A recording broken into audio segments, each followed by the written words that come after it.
বড় প্রতিবন্ধকতা ছিল, কিন্তু সেই যাবতীয় জট নিরসন করে আমরা প্রায় 10,000 নিয়োগ ইতিমধ্যে আমরা প্রাইমারি ক্ষেত্রে করেছি। কিন্তু দুটি মামলা, একটি হচ্ছে ওই রোস্টারের মামলা, এটা আমাদের সুপ্রিম কোর্টে স্থগিত থাকার ফলে কিছু নিয়োগের মানে বাকি যে নিয়োগ, কিছু না বাকি পুরো নিয়োগটা থমকে আছে। কিন্তু আমরা আশা করছি এর মধ্যে মাননীয় মুখ্যমন্ত্রী আমাদের যেভাবে নির্দেশ দিয়েছিলেন, এই বাকি যে আগের যে জটগুলো আমরা চালাতে পেরেছিলাম, এই জটটিও আমরা খুব অচিরেই চালাতে পারবো বলে আশা রাখছি।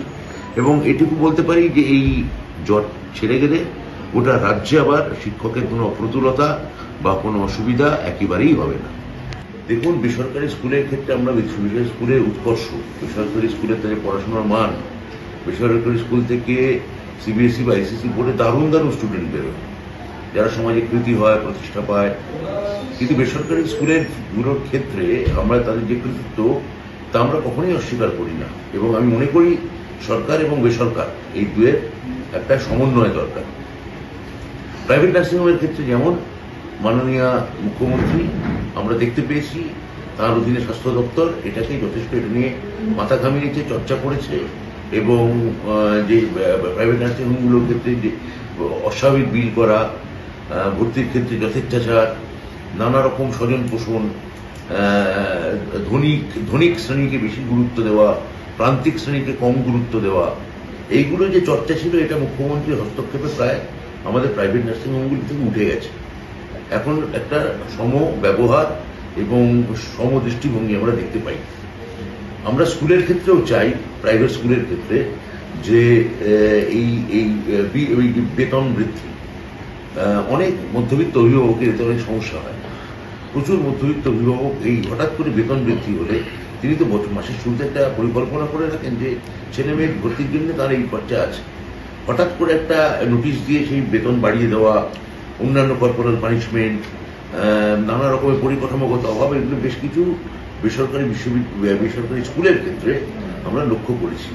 মাননীয় মুখ্যমন্ত্রীর সঙ্গে আলোচনা এবং নির্দেশ করে তাই আমরা একটা এই বিষয়ে বিল আনতে চাই। সেটা মাননীয় মুখ্যমন্ত্রীর অনুমোদনে আছে, বিবেচনাধীন আছে। আশা করছি এটা আমরা খুব তাড়াতাড়ি আমরা এটা বিধানসভায় পাশ করাতে পারবো।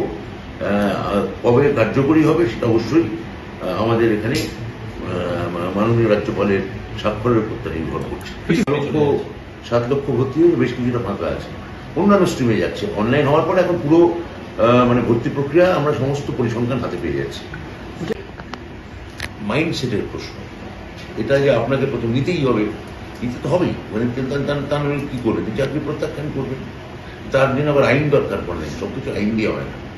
যেমন মানে যখন প্রাথমিক করে একটা পোস্টিং হচ্ছে, মানে প্রাইমারি পোস্টিং, মানে প্রাথমিক স্কুলে না, কোনো শিক্ষক যখন প্রথম পোস্টিং পাচ্ছেন, সেটা প্রাইমারি, আপার প্রাইমারি, সেকেন্ডারি বা হায়ার সেকেন্ডারি, তো সেটা যদি একটু দূরবর্তী স্থানে হয়ও, যেভাবে চিকিৎসকরা গ্রামে যান, যেভাবে সরকারি কর্মচারীরা গ্রামে যান, সরকারি আধিকারিকেরা দূরবর্তী শহর বা মফস্বলে বা গ্রামে যান, চিকিৎসক মানে ঠিক অনুরূপভাবে শিক্ষক বা অধ্যাপকদের ক্ষেত্রেও গ্রামে বা শহরে তাদের প্রাথমিক পোস্টিং হতেই পারে। এবং যেহেতু আমাদের প্রভিশন আছে 3 বছর বা 4 বছর বা 5 বছর, কলেজের ক্ষেত্রে 5 বছর বা 6 বছর তারা আবার ফেরত আসতে পারেন তাদের বাড়ির কোনো জায়গায়, সেই সম্ভাবনা তো রয়েছে।